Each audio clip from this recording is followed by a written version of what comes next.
Today, I'm going to show you how I'm laying out the bed of the truck so my gear is more organized and efficient while out camping on the trail. Coming up. A bad day. Nice and earthy. Yeah!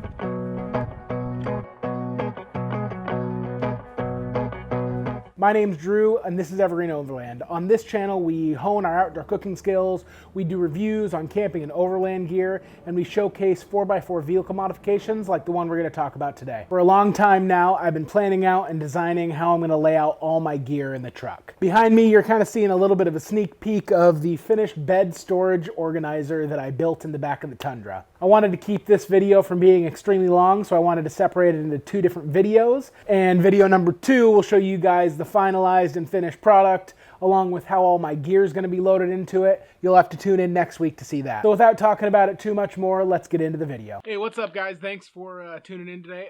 I'm on day 3 of first couple of days where they basically grounded our sales force and have us working from home now, so I'm kind of going a little stir crazy. Third day. Yeah, so today behind me I've got kind of a blank canvas for taking a look at finally making some actual hands-on building the bed storage system that I have kind of in my mind. Basically all of these notes right here are the culmination of me kind of racking my brain and going a little crazy over the past couple of months, bouncing ideas back and forth, losing sleep as to how I'm going to lay out this truck bed. You know, it's my second time doing this. I learned quite a bit with the old green bastard, the 87 Toyota pickup that I built before, and I'm definitely doing things a little bit different and also using some of the same techniques that I use in the old truck. So in this build, I'm going to be right now trying to, you know, factor in all sorts of stuff. I have a National Luna dual compartment 90-liter fridge freezer or freezer or fridge or whatever you want to set the two compartments to that I'm going to be putting in here on a Tembo Tusk drawer slide. I went back and forth quite a bit over whether I was going to do a drop-down fridge slide or just get everything as low as I possibly could for the fridge. One thing I really did enjoy in my last build was the fact that I had pull-out drawers for a lot of my, you know, camping gadgets and gizmos and all sorts of stuff. So I had a couple of pull-out drawers. That was really, really handy, but at the end of the day, I couldn't really justify building a drawer underneath where I'm going to be mounting the National Luna, as I would have had to buy $700-800 fridge slide that was going to drop down 6 inches at max. So I'm going a little bit different route. I'm kind of going with a modular system, using these front runner soft packs, which are basically the soft sided inserts that you put into their wolf packs, I believe. This will kind of act as my modular catch-all for all my totes that will either be within hand's reach of, like, right here, being able to grab them and pull them out, or right here. So basically what I'm going to be doing, the fridge mounted driver's side all the way down on a base plate system that I'm going to be designing kind of first and foremost. And above that, around the fridge, aluminum 1-inch tubing with Esto quick connectors, or actually they're going to be, you know, tight fitting nylon connections in the corners, similar to what I used on the last build, building a frame around the National Luna fridge, freezer, and then having 2 different levels of the front runner soft pack. My last build I just bolted down through the truck bed my aluminum tubes construction for the pull-out drawers and everything. Similar to a goose gear design, I guess. I mean, they're the ones best known for using the aluminum tubing and all that stuff. One thing that I did glean from Goose Gear's setup and how they go about things is most of their stuff is based on a base plate mounting system, so you can more easily make it like a modular plug and play, messing around with their different styles and sizes of drawer systems and organization systems and all that kind of stuff. Mine probably isn't going to be too modular in how the aluminum frame mounts to things, but I am going to use a base system. I think it's a 12 millimeter, a birch laminate plywood. You know, that will be fastened down to the truck bed, and then the aluminum tubing construction for my organization and sitting platform and all the other things that I have in the works for, you know, building in my storage and dual compartment will just bolt into that platform, which will make it nice. Everything will be nice and level in the same plane. Basically this base plate in 2 sections. One section is going to go from the front all the way to the back of the wheel well, and then the back section will go basically all across the very back of the bed and the back of the wheel well, and they'll just mate up to each other back there. So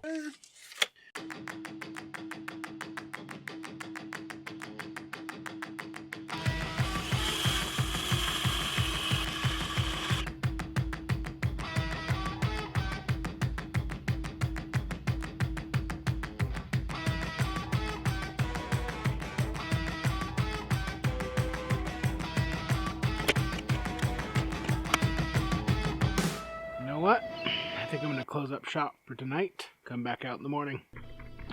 The fridge is in there, there's a mock-up, the toilet's in there where it's gonna go. And I think what I really need to do now, probably set the habitat up and get in there playing around with a little bit of the spacing, give me a little bit more headroom to play with. Blue dog, detangled.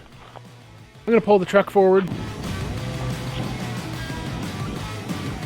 All right, so I got it all opened and I'm kind of laying out some more grids. So these are the soft packs. I got 4 of them right now. I think I'm actually going to be able to fit 8 of them. And basically that white line of tape is going to be where the aluminum tubing goes out to. And then it'll run the edge along that as well. And then these have 2 shelves here. So 1 shelf here, 4 soft packs. And then your second shelf will be here with another 4 soft packs. And I'll be able to pull all of the 4 front ones out like this or out like this, and I'll be able to pull these 2 that are sitting here out the window.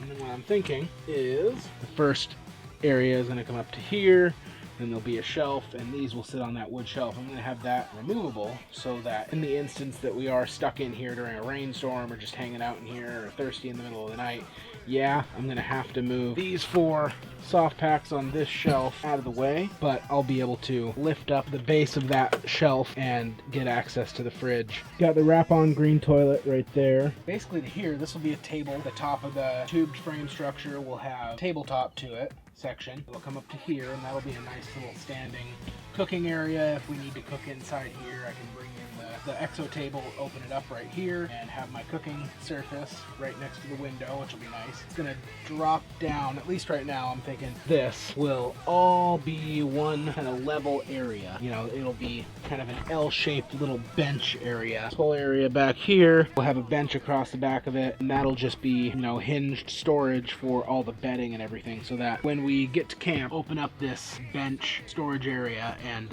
take all of our sleeping bags for the habitat and throw them up there.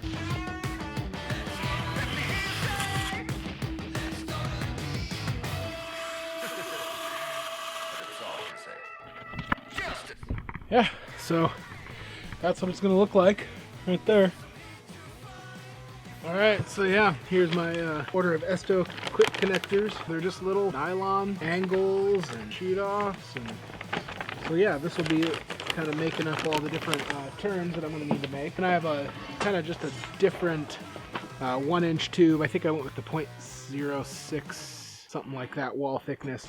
But these just work like adult Legos. They just go together 1 to 1. The little center accounts for an inch, so all your measurements minus the space that little corner takes up. I've got a couple different styles of aluminum, and these are all left over from me just doing way too big of an order for my last truck build, which is nice. This I'm going to use in the back for the bench seat area, and these will basically, these little flanges here are going to act as supports for the wood inserts to kind of span that whole area, so it's a solid surface. And I've got these ones back here that just have the flange on the one side, and I'm going to use these for the front area, so I can take those front runner packs out, lift it up, so that is going to sit flush on top of that. So I'm going to get cutting.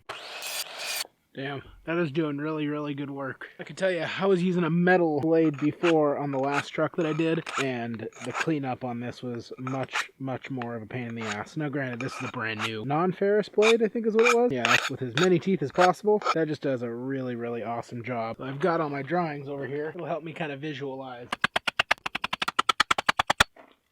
Yes. Yep, 21 1/4. I'm going to cut a few more pieces and come back to you. Once I have them cut, then we'll do some more assembling. Alright, I got my 4 uprights starting to go on here. Going around the bridge here. Sweet. Actually, I'll need a 23.5 in the back and the front. Then I'm going to need 2 sides at 35.5 to match this bad boy. And I'm going to do those with this flange.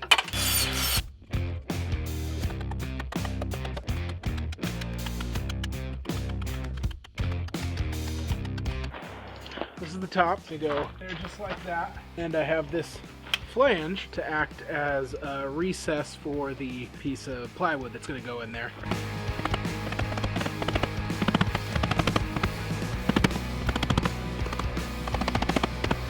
All right, let's take a look at this. There's what it'll look like in the front.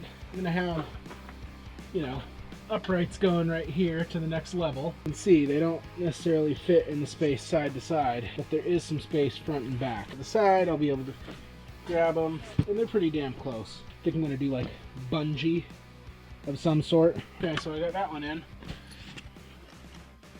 This is where things might get a little tricky. What I might end up having to do, yeah, because that's not going to really work right there. Not with this thing packed full, especially because I'm going to lose some space right there. What I might end up doing is seeing if I can get a little bit of extra by trimming down the legs a little bit more. That could work. My tolerances are getting really tight. Kind of just am moving forward with what I think is going to work. And I'll recut things if I have to.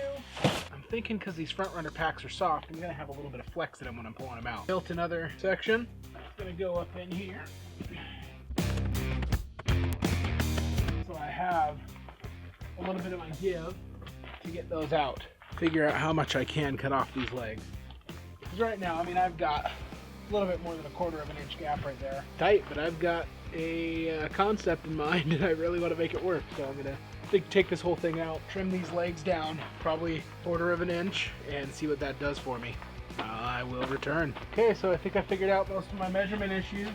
Not sure if I'm going to leave that, be able to get the second piece in there with this one in there, but this is the second piece. So this is the bench that goes across the back. I came this close to having enough tubing. We've got the flanges all across here. Push this guy in.